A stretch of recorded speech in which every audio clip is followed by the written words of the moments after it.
What's good, y'all boys and girls, ladies and gentlemen? We got another reaction. Chicago gang wars mapped, bro. This is gonna be a crazy video because I ain't never understood completely O Block and 63rd and all this. You feel me? But I know they was real close. But we're gonna see how close they was. You feel me? Somebody finally giving us a map layout of this shit. Let's get into it. Chicago that nobody wants to talk about. It doesn't show train lines or bus routes. It shows a war. The gang violence. You ain't got no money. This shit real, don't play. He just started shooting at the man on the court.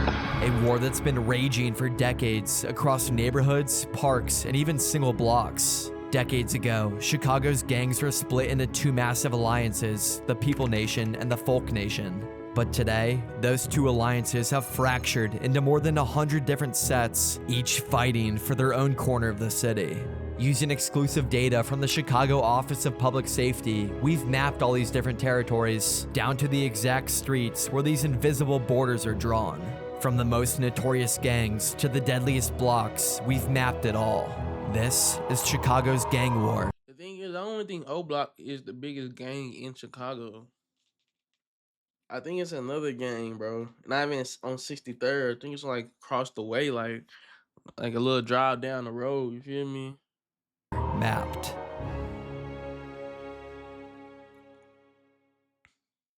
One of the more famous rivalries in Chicago's gang world is between the Black Disciples and the Gangster Disciples. Arguably their most contested blocks are in Chicago's South Side, centered around the Parkway Gardens neighborhood, or more famously known as O Block. I guess one thing you always hear about is the O Block. Is it really that bad? Yeah. We got a large crowd, got 362 in the back of Parkway. We need some crowd control over there.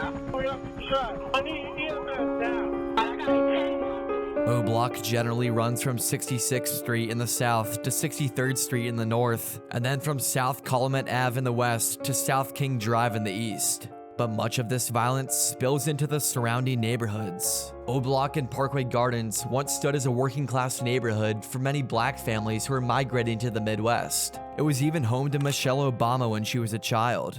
But by the 1990s, gang violence grew. You can make serious money streaming with Rumble Studio. Here's how. Start earning on day. The nearby Harold Ikes and Robert Taylor home.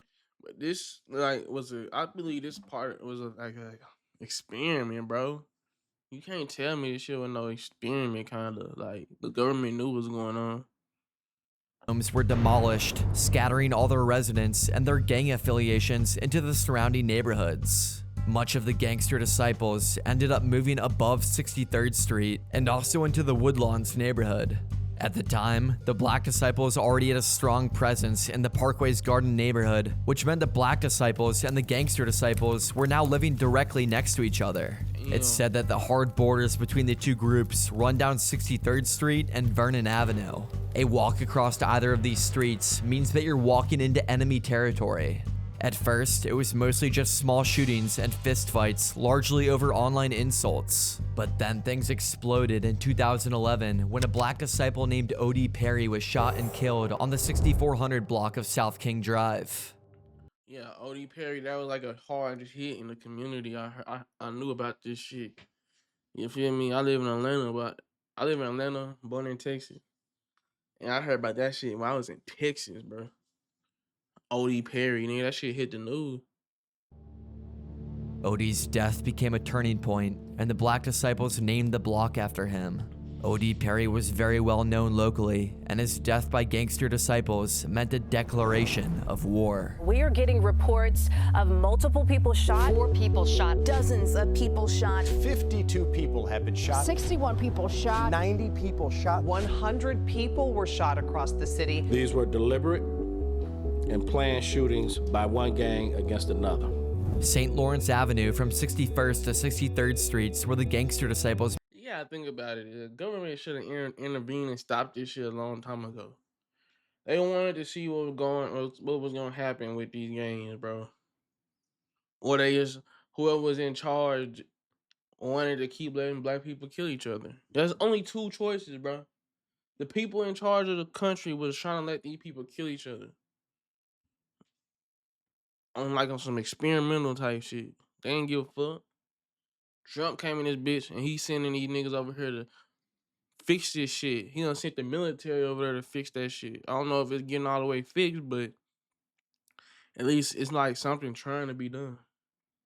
Main staging area, while the Parkway Gardens neighborhood from 66th to 64th Streets were the Black Disciples' main staging area. Many shootouts then took place on the intersection of 63rd Street and South King Drive. If the Black Disciples were feeling risky, then they'd venture down 63rd Street heading east, and if the Gangster Disciples were feeling risky, then they'd head down 63rd Street to the west. Gang on 64th, 65th, King Drive. And on 63rd, over here kind of to the left, they dirty and stuff. They be up there just doing stealing and doing all type of petty stuff. So we don't go up there with them. Oh no, something ain't right up there. So I had to make it known, like, cause it's so close. I know a lot of these people don't even got jobs because it's too risky to have a job. You can be a target just because you live in the BD part, or you live in the GD part, or you live in O Block, or you live on 60, like, you know what I'm saying? You can just be a target. You ain't even part of the game for real. You just know. We not from 63rd. Between 2009 and 2015, the 63rd Street corridor had the highest concentration of homicides in all of Chicago, where most of these deaths came from gunfights involving teenagers. A 14-year-old boy was shot around midnight. 16-year-old was shot in the chest. Wounded 6 people, including 3 teenage girls. But O Block isn't just a battleground. O Block became an extremely well-known brand. Through rap and social media, its reputation traveled far beyond the south side of Chicago. Songs by local rappers like Chief Keef, Lil Durk, and King Von turned O Block into a well-known hotspot of crime all across the country. But today, the most violent parts of Chicago aren't the ones that are the most viral online. The deadliest gang wars have moved, and some of them are far more shocking than what happened here. Your personal information is everywhere. That's what I thought. I thought O Block and 63rd, they beef wasn't even like as big as the real beef going on in Chicago. Like they shit was like on some like so medium type shit. It's some like real shit going on in Chicago worse than O Block. You feel me? From your name, to your phone number, to your email address, and even to your family members' Oh, names. come on, bro. Data brokers are making money by selling that information to advertisers, scammers, or anybody who wants it. Sponsoring this video. One of the most violent areas of Chicago today is the Englewood and West Englewood neighborhoods. Englewood on Chicago's south side once had a bustling economy of local businesses and a much larger population than it does today. The 3 main gangs that make up these neighborhoods are the Gangster Disciples, Black Disciples, and Black P-Stones. Within these neighborhoods, the group's main borders are always changing, but generally, the Gangster Disciples dominate much of West Englewood and to the west of Oakton Park. Their main stronghold within this region is from 55th Street to the north, running all the way down to 75th Street to the south. And then mainly to the south of Oakton Park are the Black P-Stones. The Black P-Stones may not occupy the front headlines the same way the Gangster Disciples and Black Disciples do, but they are still very dominant in the region. The BD's not really like prevalent, nigga. Like they kind of outnumbered over here. Be for real, these niggas outnumbered. Their control tends to be more localized in a block-by-block scenario, rather than having a large expanse of territory.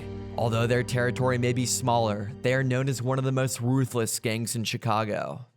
On November 2nd, 2015, a 9-year-old named Tyshawn Lee was playing basketball with his friends at Dawes Park. Dawes Park is on the border of the Black P-Stones and Gangster Disciples territory, and Tyshawn's dad was in the Gangster Disciples. On that day Tyshawn and his friends were playing basketball, a man named D. Wright Boone Dottie approached the boys. D. Wright picked up the basketball, dribbled it a few times, and then gave it back to the boys. After that, D. Wright persuaded Come on, he about to shoot the little boy, bro. He about to pew-pew the little boy, bro. This shit crazy.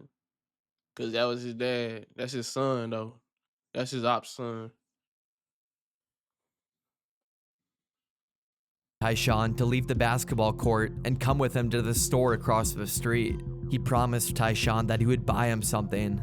Tyshawn then followed D. Wright into a nearby alley that was out of view of the park. There, D. Wright shot Tyshawn. Imagine being able to build an app with your name on it, just by thinking about it. Meet Base 44.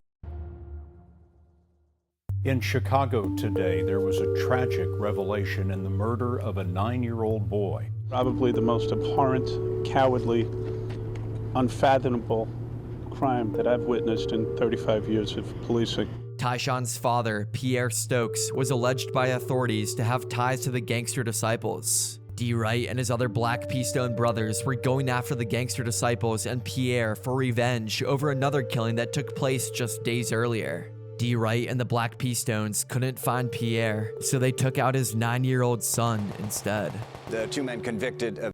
The thing is, why would he have his son outside, like, playing back, like, I don't know if the kid was just bad, but he should have his son in the house, bro. If you in that life, bro, you should have your son in the house again. I ain't gonna lie. He ain't no good dad, bro. Period. Point blank, period, bro. Executing 9-year-old Tyshawn Lee will be locked up behind bars for decades. Dwight Boone Doty is a convicted triggerman. He was sentenced to 90 years. His accomplice, Corey Morgan, sentenced to 65. And then the third group competing for the Englewood and West Englewood neighborhoods are the Black Disciples. The Black Disciples control much of the region to the east of Oakton Park and are especially dominant around Englewood High School. On Normal Boulevard, the Black Disciples are known to be extremely present here. Englewood High School is caught in the middle of the gang violence, and the high school struggles because of it. Police on scene tell me this was a brawl that involved at least 100 students here in Englewood STEM High School. At this school, every time you turn around, it's fights all the time. Englewood High School had a graduation rate of only 62%. They also have 87% of the students marked as chronically absent, meaning they missed 10 or more days of school a year. Getting to and from school for these students can also be tricky. If you live on a Black Disciple block and have to walk home from school through Black Disciple controlled streets, it's safer to just be one of them than to be part of a rival gang or even seen as neutral. Because many families in Englewood face deep poverty and minimal access to after-school programs, gangs often fill the role of structure and belonging that schools and community centers can't always provide. You can even see the effects of poverty in Englewood just off of the many lots that sit empty. All of these empty lots aren't random, they're the direct outcome of economic decay. As jobs vanished and home values tanked, many homeowners couldn't keep up with their mortgages. The city seized many of these properties through foreclosure and then demolished them rather than rebuilding them. This has left block after block of open grass where homes once stood. Overgrown weeds, empty beer cans, and a lot of frustrated neighbors. The Morning Insiders uncover a pattern of vacant city-owned properties falling into disarray, leading to more than 100 complaints filed to the city just last year. People see this, they're scared to buy here, they're scared to rent here. Clean it up and... I mean, come on, bro. Let's be for real, bro. Nobody want to live there. Even the gangsters don't even want to live there. They just stuck there. Some of them might really like to live there and stay there. But most of them, I say 80-90% of them probably want to leave. Secure it. But Nothing arguably for the Chicago area struggling most with gang violence in 2025 is the Garfield Park area, or more notoriously known as K-Town. K-Town is a group of different neighborhoods with heavy gang violence, roughly running from West Lake Street in the north to West 16th Street in the south, and then from California Ave in the east to Cicero Avenue in the west. While the Black Disciples, Gangster Disciples, and Black P Disciples have a heavy prominence in Chicago's south side, it's an entirely different set of gangs that make up Chicago's west side. The major gangs out of K-Town include the Black Souls, the Unknown Vice Lords, the Four Corner Hustlers, the Traveling Vice Lords, the Conservative Vice Lords. Bro, all these Vice Lords just need to team up, bro. Like, all these Vice Lords, like, what are y'all doing? Y'all just trying to act like y'all gotta be so much different.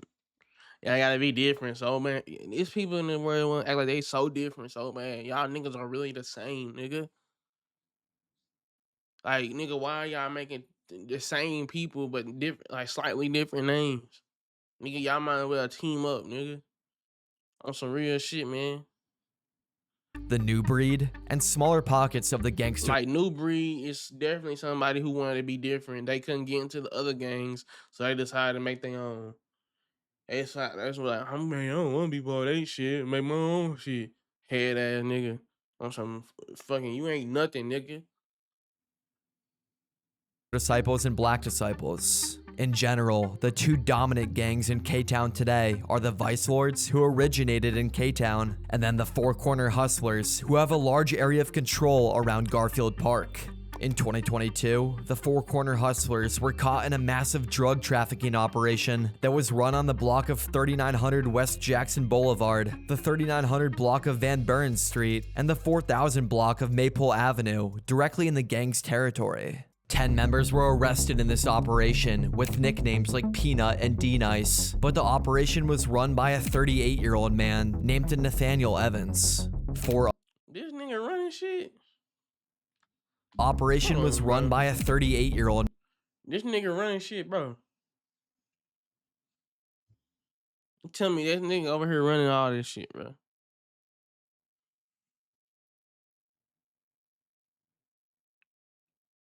I ain't gonna say what I'm gonna say, bro. Man named Nathaniel Evans. Ain't his name Nathaniel, bro?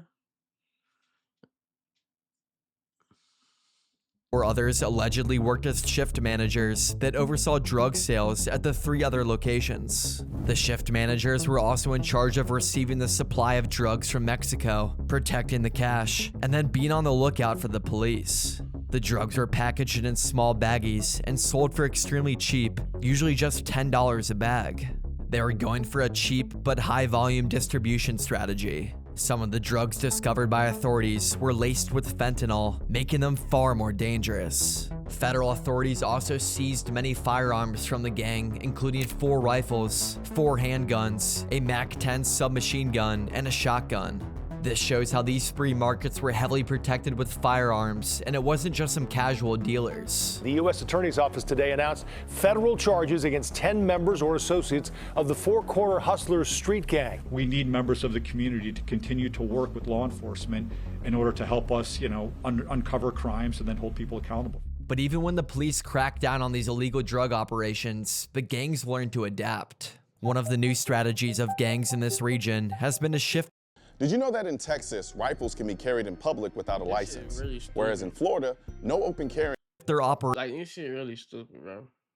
If people fighting and killing each other over drugs and shit, and then keep it going, they keeping it going. Like, that can be a whole, like, revolution, bro. They can literally all come together and be a revolution, but they just stuck in the shit. They want to be stuck in the system, bro. That's what they want to be. I guess they want to be stuck in the system. They can literally all team up and like change the world, nigga. If they about their life so much. Into vacant lots and abandoned homes. Approximately 400 abandoned houses in the village of Dalton. That's someone that took over someone's house without their permission, and they stay there. They do a lot of things that they should not be doing, and it should have been taken care of sooner, and it's not. One recent example of this comes from an abandoned home on 849 St. Louis Avenue. On the outside, it looked like an abandoned home with boarded up windows and graffiti on the front door. But on the inside was one of Chicago's most active stash houses. Neighbors say that the house had been vacant for many years. It's owned by the Chicago Housing Authority, but it's been left untouched and unsecured. Then in 2024, it turned into what police called an open-air drug depot. Dealers started operating their business. But the thing is, like, the police and stuff knew what was going on. You can probably just look at that shit and tell, like, we need to go in here and check this out. You feel me? Like, they just leaving people over there like, bro, come on, fool. Like, everybody that's grown know that people have houses like this. They should have been them busted that shit down. They let that shit go. Like I'm saying, they letting that shit happen there, bro. This shit is being let happen, bro. They trying to let the black people destroy themselves, bro. I'm trying to tell you, gang. This shit get deep, bro.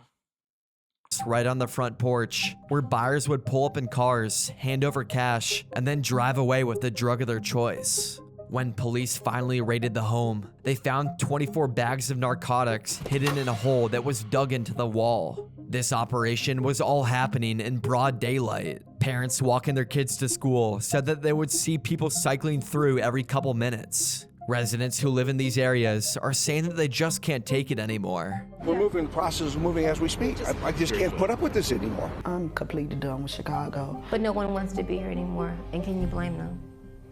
Can you blame them? Drug dealing is gonna be everywhere you go in the world. That shouldn't be the reason why they moving. They should be trying to move because these people are over here shooting. You know what I'm saying? Gang wars and shit like that. It's everywhere in the world they sell drugs. Even the rich take drugs. You can't. Just because the black people selling drugs don't mean it's a bad place. It's a bad place because of everything else they're doing. And the type of drugs you're selling too. Not just selling drugs, bro. As more and more families move out, these homes often become abandoned when nobody wants to buy them. These empty homes quickly become safe havens for the same activity that they were trying to escape. Today in West Garfield Park, more than 40% of the lots are vacant. But the cycle doesn't just stop with abandoned homes and empty lots. When neighborhoods start falling apart, it's often the kids who get caught in the cracks.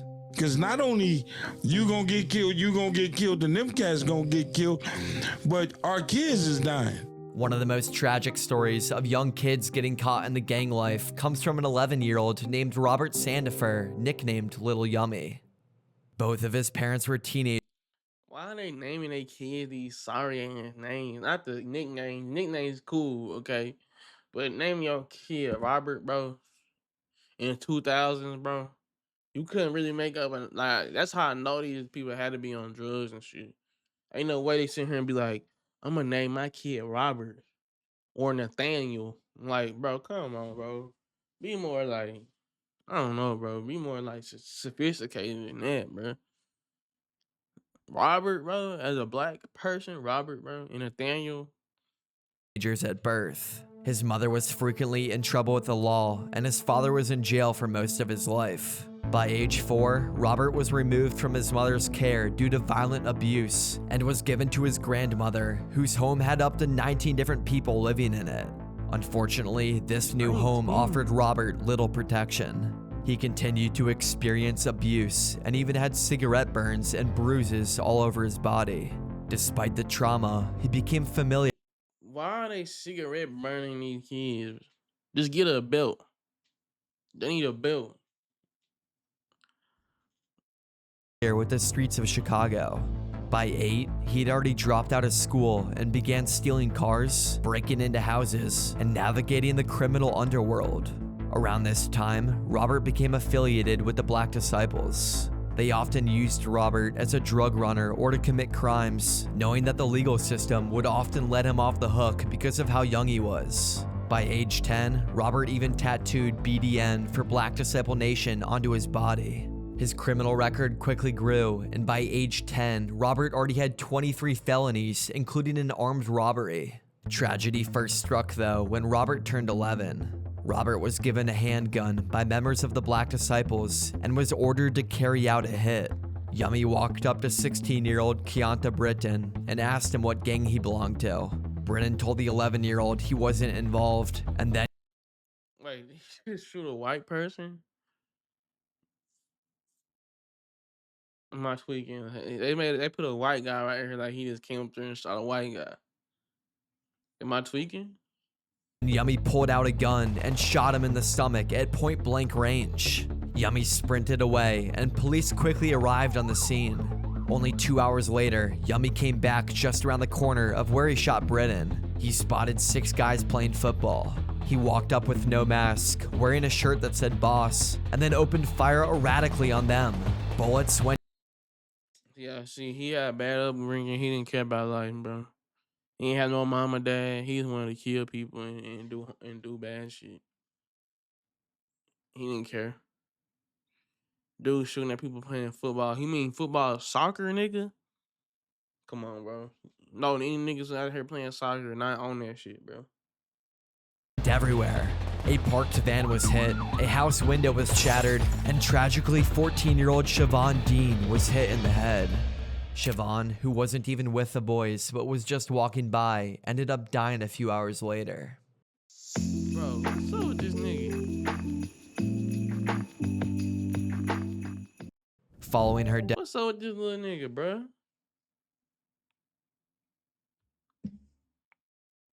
Robert became a fugitive, living in Black Disciple members' homes while evading police and even the FBI. 3 days after the shooting, Robert returned to his neighborhood, hoping to turn himself in. But high-ranking Black Disciple members feared that he might cooperate with law enforcement. The Black Disciples now feared that Lil Yummy was too much of a liability to keep around. Black Disciple members Craig and Derek Hardaway were tasked with silencing Lil Yummy. As Lil Yummy was making his way back to his grandmother's home, they lured him into a car offering protection.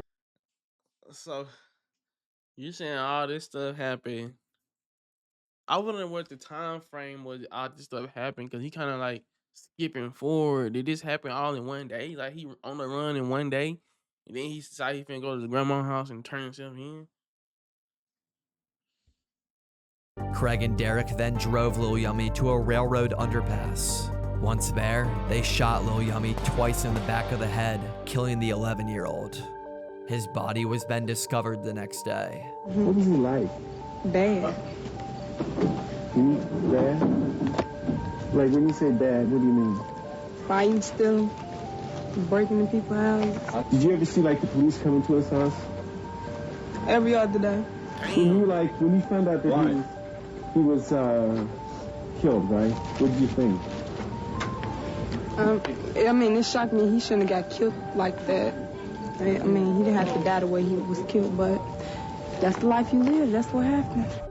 Lil Yummy's story shocked the nation, landing on the cover of Time magazine and becoming a symbol of children growing up in violent, neglected neighborhoods. From O-Block to Englewood to Garfield Park and K-Town, Chicago's gang war is everywhere, shaping schools, streets, and lives. These maps aren't just data points, they're living neighborhoods with real people caught inside a decades-long war.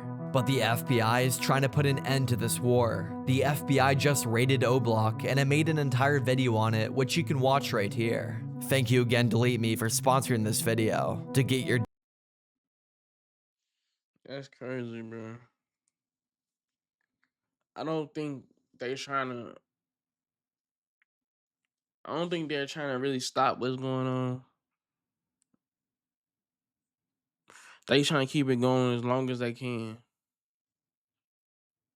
As long as they can, man. I think they squeezing this shit out, bro. This shit just, they should have been done, like, brought the army or something to stop all this shit happening in Chicago, bro.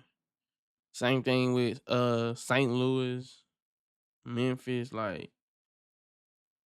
what else? What else? What? Y'all know, bro, like, even like Florida, like, they should have been stopping this shit, bro. Don't forget to like, comment. Don't forget to like, comment, subscribe, share the video. Stay tuned for the next one, man. We out of here.